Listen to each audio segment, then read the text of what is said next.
सिर्फ एक जगह की बात नहीं है। तो इस किताबों का ज्ञान लेने के बाद में हम उचित फैसले पर आ जाएंगे कि क्या करना है। बाकी एसडीएम साहब जो है, जो निर्णायक लोग हैं वो फैसला करेंगे इस चीज की किताब पढ़नी चाहिए या नहीं पढ़नी चाहिए, ताकि समाज में जो कुरीतियां और ये खत्म भी होनी चाहिए ना। और बार बार इस चीज को हम लोग को पकड़ रहे हैं, हमें अपना दुश्मन समझ रहे हैं, इससे बढ़िया की चीजें क्लियर करके ये बाजार में आए। क्योंकि हमें इन चीजों में जिसकी किताब में कुछ अलग चीजें दिखाई देती है, जो ये जब तक एसडीएम साहब के संज्ञान में, प्रशासन के संज्ञान में न जाए तब तक ये चीजें समाज में नहीं बढ़ती। ये पहले भी इनको बता दिया गया है, ये इनका सेकंड फ्लोर में। आप ये बताइए सही है गलत है। तो सभी सनातनी भाइयों को मेरा जय श्री राम, हर हर महादेव।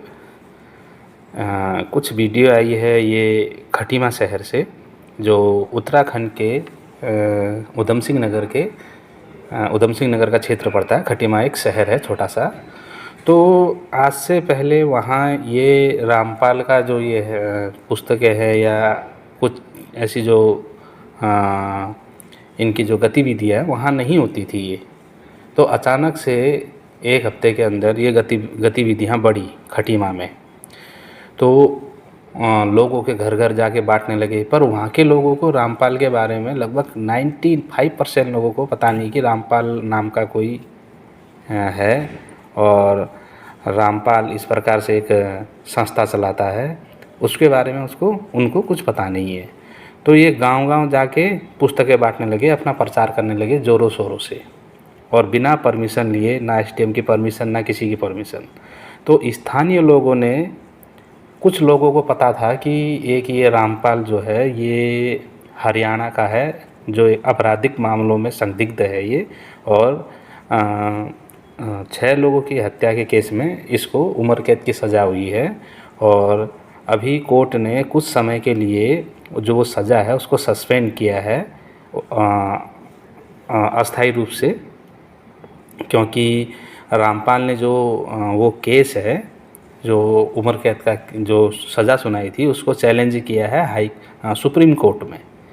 तो सुप्रीम कोर्ट का जब तक फैसला नहीं आ जाता तब तक के लिए वो सज़ा को उसको सस्पेंड कर रखा है।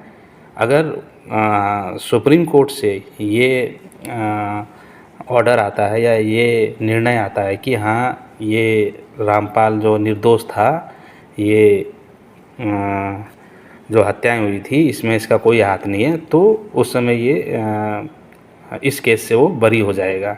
अगर उनको लगता है, अगर हाई कोर्ट सुप्रीम कोर्ट को लगता है कि ना ये इसमें ये रामपाल जो है ये इसमें शामिल है, तो फिर वो जो सज़ा है वो बरकरार रहेगी उम्र कैद की, फिर से उसको जेल जाना पड़ेगा। 2, तीसरा ये हो सकता है कि हाँ इसमें सज़ा की कुछ कटौती हो सकती है और कुछ जुर्माना भरा जा सकता है, जिसके कारण से मतलब कुछ भी आदेश आ सकता है। तो अभी ये बाइज्जत बरी नहीं हुआ है, ये अभी अपराधी में ही गिना जाएगा, क्योंकि जब तक कोई कोर्ट का नया आदेश नहीं आ जाता। दूसरा केस है इसके ऊपर देशद्रोह का केस है जो चल रहा है, अभी ज़मानत में आया है। तो कुछ लोगों को ये चीज़ें पता है, ठीक है। तो गांव में ये लोग पुस्तकें बांटने गए, तो स्थानीय लोगों ने इनका विरोध किया, कुछ लोगों ने घर से भगाया इनको, और यहाँ तक कि लोग अपने फेसबुक पोस्ट पे पोस्ट डालने लगे कि क्या आपके घर में भी कुछ इस प्रकार के लोग आए जो आपको किताबें बांट रहे हैं। ये कौन लोग है, क्या लोग हैं, उनको कुछ पता नहीं है। चलो ठीक है, हम दिखाएंगे उसको, आप वो देख सकते हैं। तो आप ये देख सकते हैं कि लोग अपने अपने पोस्ट पे ये डाल रहे हैं कि पिछले 2-3 दिनों से खटीमा में पुस्तकें बांटने वाले लोग क्या आपके पास भी पहुँचे, क्या आपके घर या मोहल्ले पर भी आए थे ये लोग, कौन हैं ये लोग, किस संस्था से हैं, क्या इनका कोई उद्देश्य है। तो देखो इसमें ऐसे पहुँचा है, लिखा है कि खटीमा के साथियों, पिछले 2-3 दिनों से शहर के कई इलाकों में कुछ लोग घर घर जाकर पुस्तकें वितरित कर रहे हैं। कई जगहों पर एक ही गली या मोहल्ले में 2-3 बार भी पहुंच चुके हैं। मतलब कि मना करने के बाद भी ये लोग बार बार जा रहे हैं कि हमसे पुस्तकें लीजिए, हमसे जुड़िए। ये क्या है अब मैं तुम्हें बताता हूँ। रामपाल ने कह रखा है कि 2030 तक, मतलब कि 4 सालों में मैं पूरे विश्व में आदि सनातन धर्म स्थापित कर दूँगा। मतलब सबको रामपाल की शरण में आना पड़ेगा, सब रामपाल के चेले बनेंगे। तो उसी के निमित्त अब ये लोग अपना प्रसार क्या है, ज़ोर शोर से ये साम दाम दंड भेद सब प्रयोग करेंगे लोगों को कन्वर्ट करने में, रामपाली बनाने में, साम दाम दंड भेद। और इनको इस चीज़ का कोई भी डर नहीं। क्यों डर नहीं है?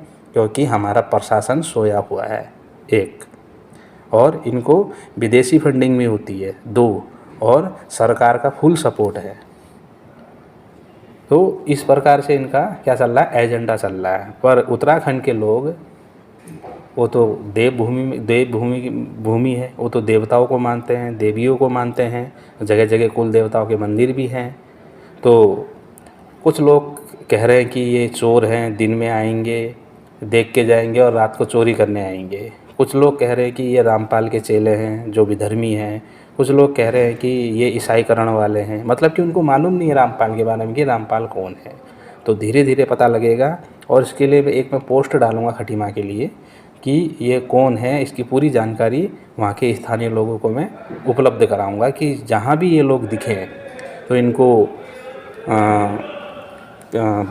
बड़े सम्मान से इनको बैठाएं, उनको चाय पिलाएं और साथ में पुलिस को फ़ोन करें और पुलिस को बुलाकर उनके पुलिस को सुपुर्द कर दें और सीधे ये कहें कि ये विधर्मी रामपाल के चेले हैं और बिना रजिस्ट्रेशन वाली ये बुक्स बेच रहे हैं, वितरण कर रहे हैं, जिन किताबों में भर भर के हमारे देवी देवताओं का अपमान किया गया है।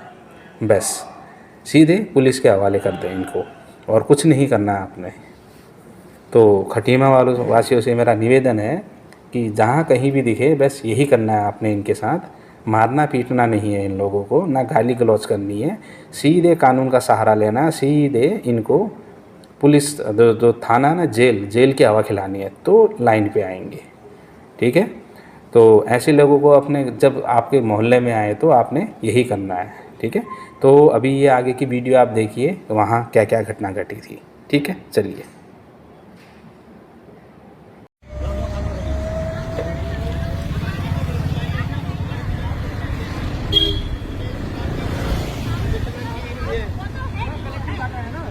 नमस्कार दोस्तों, जय श्री राम। देखिए ये इस तरह से जो है कार्रवाई जो है, आप बताएंगे कि आप क्या कर रही है?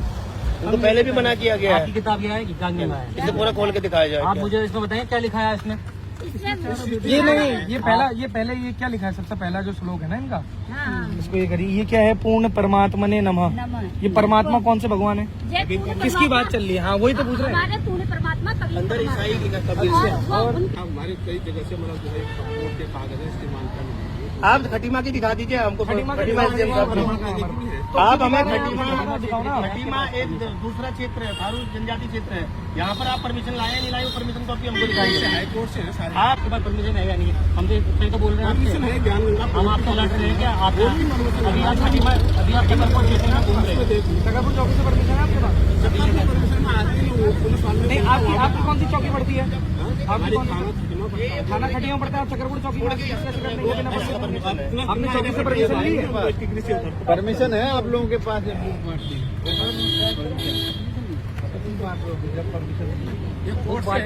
मैं कह रहा हूँ भूख बांटने की परमिशन नहीं है आपके पास? कोर्ट से है ना, कोर्ट से है, कोर्ट से है। क्या कोर्ट ने आदेश दिया है कि बुक जाके डिस्ट्रीब्यूट करो? जब विषय ये लास्ट टाइम गया था चकरपुर चौकी में, तो उसमें आपको बताया गया था ना उस समय, ना आपको चकरपुर क्षेत्र के लिए मना किया था नहीं? मेरी बात तो सुनो, चकरपुर एरिया में नहीं करना बोला। चकरपुर एरिया में नहीं आया, लेकिन इतना मालूम नहीं था। ये चकरपुर इधर से चक्करपुर एरिया लगता है क्या? मुझे नहीं, ये मालूमात वाली बात नहीं पूछ रहे हैं आपसे। हम चाहते हैं आपको और परेशान ना करें और आप भी परेशान ना हो। आप एसडीएम के खिलाफ में लीगली करो ना, लीगली थाने से परमिशन लेंगे। लेकिन राजू हमारा आपसे कोई नाराजगी नहीं है, आप परमिटेड कराइए। और ये हमारा क्षेत्र थारू बहुल क्षेत्र है, यहाँ पर ऐसी कोई भी किताबें आप बांटते हैं तो ये प्रशासन के संज्ञान में होना बहुत जरूरी है। और आप सुनिए, आप इस बात से मुकर नहीं सकते कि इस क्षेत्र में बांट रहा हूँ, क्षेत्र में बांट रहा हूँ। क्षेत्र कोई भी हो, आप वहाँ के प्रशासन के संज्ञान में डालने के बाद आप जो मर्जी कर सकते हैं। कहीं पे भी कुछ भी करते हैं तो सबसे पहला काम रहेगा आप इस बुक को आप एसडीएम साहब को के तहत पास करा के लाइए। हमारा राना बहुल क्षेत्र है, यहाँ पर क्या बट रहा है क्या नहीं, प्रशासन के संज्ञान में होना बहुत जरूरी है। तो ये है गाड़ी और 4 किताबें संज्ञान के लिए, ऐसा नहीं किसी चीज के लिए, संज्ञान के लिए कि उसमें क्या लिखा है, उसको उस संज्ञान के लिए थाने ले गए हैं 4 किताबें, वो अपने हिसाब से देख लेंगे कि उसमें क्या लिखा है क्या नहीं लिखा है। जो भी चीज़ लिखी हो, मेंशन की गई हो। और ये इनकी गाड़ी है। इनको भी बता दिया गया है कि अभी आपको इस तरह से प्रचार नहीं करना है और बिना परमिशन के कोई भी प्रचार नहीं करना है। इनको परमिशन नहीं मिली है, इन्होंने खुद कहा है कि परमिशन नहीं मिली है और ये इस तरह से लेके जा रहे हैं किताबों का। और पहले भी इनका हुआ है वाला, पहले भी चक्रपुर क्षेत्र में इनको मना किया गया था, अभी भी चक्रपुर क्षेत्र में बांट रहे हैं। लेकिन बात चक्रपुर क्षेत्र की नहीं, बात पूरे खटीमा क्षेत्र की, उत्तराखंड की, चाहे पूरे ऑल ओवर इंडिया की है। सिर्फ एक जगह की बात नहीं है। तो इस किताबों का संज्ञान लेने के बाद में हम उचित फैसले पे आ जाएंगे कि क्या करना है। बाकी एसडीएम साहब जो है, जो निर्णायक लोग हैं, वो फैसला करेंगे इस चीज पे कि ये किताब बंटनी चाहिए या नहीं बंटनी चाहिए। इसको ताकि समाज में जो कुरीतियां और ये वो खत्म भी होनी चाहिए। और बार बार इस चीज को हम लोग भी पकड़ रहे हैं, हमें अपना दुश्मन समझ रहे हैं। इससे बढ़िया की चीजें क्लियर करके ये बाजार में आए, क्योंकि हमें इन चीजों में इन किताबों में कुछ अलग चीजें दिखाई दे रही हैं जो ये जब तक ये एसडीएम साहब के संज्ञान में, प्रशासन के संज्ञान में न जाए, तब तक ये चीजें समाज में नहीं बंटनी चाहिए। पहले भी इनको बता दिया गया है, ये इनका सेकंड वार्निंग है। आपको वहाँ भी बोला था। आगे गुरु जी आप ये बताइए कि ये किताबें सही है या गलत है? सही नहीं है। बस मैं हमको ये मालूम है कि चक्रपुर के एरिया में तो एरिया में देखो हम आपसे फालतू ये बोल रहे हैं कि माधु तिवारी जी ने कहा बांटो, ऐसे वो बता रहे हैं।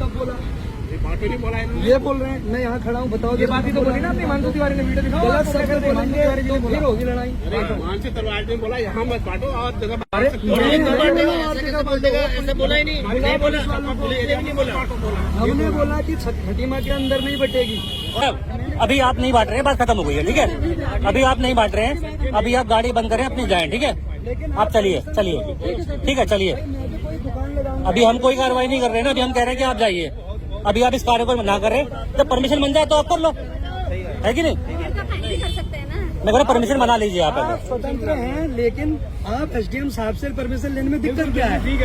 हम लोग कहीं पर कोई भाई साहब फड़ लगाते हैं तो भी एसडीएम साहब वो लेते हैं, तो हम वैलिड है, नहीं तो कोई भी आएगा तोड़ देगा। तो ये थोड़ा बोला आप कुछ, आप स्वतंत्र कुछ भी करो, लेकिन परमिशन देखिए। लेकिन आप मुझे परमिशन के नाम पे हाई कोर्ट का आदेश दिखा रहे हो, तो ये मान्य नहीं है आपका यहाँ, ठीक है। नहीं, ये मान्य नहीं है। आप किसी क्षेत्र में काम कर रहे हैं तो मान्य नहीं है ना। क्षेत्र की परमिशन लेने पड़ती है। हाँ, और यहाँ बताया गया है इनको कि परमिशन लेके ही काम करना, नहीं तो यहाँ नहीं मानेंगे।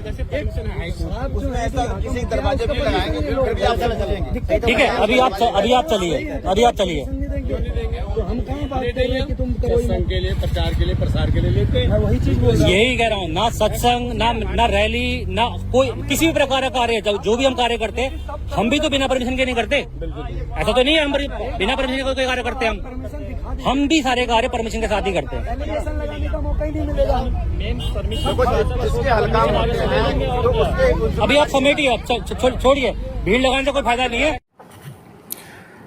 तो आपने ये वीडियो देखी होगी, ये देख रहे होंगे सामने रामपाल का एक चेला है और भी बहुत से लोग हैं पीछे जो खड़े हैं ना, ये नीले शर्ट में, ये सब रामपाल के ही चेले हैं। ये उत्तराखंड के नहीं लगते हैं मेरे को, ठीक है, कहीं बाहर से आए हुए हैं। तो देखा कि लोग अब विरोध करने लगे हैं, कुछ लोगों को पता है। और यही होता है कि जब किसी को जानकारी नहीं होती किसी के बारे में, तो पुस्तकें ले लेता है बेचारा, पढ़ लेता है और रामपाल के जाल में फंस जाता है। क्योंकि रामपाल देता है लालच, सतलोक का लालच, और डर देता है काल का, ठीक है। तो मेरे खटीमा वासियों से फिर निवेदन है कि जब भी कभी ये गली मोहल्ले में आते हुए दिखाई दे तो तुरंत पुलिस को इन्फॉर्म करें और इनको जेल की हवा खिलाएं, लॉकअप की हवा खिलाएं। और तब तक ना छोड़ें बोले इनको कि जब तक ये लोग सच ना उगले, और इनके ऊपर केस किया जाए कि ये इस प्रकार से हमारे क्षेत्र में जो विधर्मी किताबें हैं, धर्म के विरुद्ध जो किताबें हैं, ये पुस्तकें हैं, यहाँ ना बटे दोबारा, और ऐसा दोबारा कार्य ना हो। और इनको पुलिस की हवा ज़रूर खिलाएं, पुलिस लॉकअप की हवा ज़रूर खिलाएं, तो इनकी लाइन पे आएंगे। तो खटीमा जैसे शहर में जहाँ देवभूमि कहा गया है, मेरे ख्याल से कुछ दिन और रुको, जब लोगों को पता चलेगा तो मुझे नहीं लगता कि ज़्यादा दिन वहाँ ही टिक पाएंगे। ठीक है, एक है खटीमा में एक आश्रम है, थोड़ा दूर ही में है, जहाँ से 20 से 25 लोग जुड़ रखे हैं, सिर्फ उधर 20 से 25 लोग जुड़ रखे हैं, और वो भी अपना कार्य रात में करते हैं, दिन में नहीं करते हैं। ठीक है, तो आज के लिए इतना ही। इस वीडियो को ज़्यादा से ज़्यादा लाइक करें, शेयर करें, ज़्यादा से ज़्यादा शेयर करें इसको, कि रामपाल के जो गुर्गे हैं ना वहाँ तक पहुँचे ये, ठीक है। तो सभी को जय श्री राम, हर हर महादेव।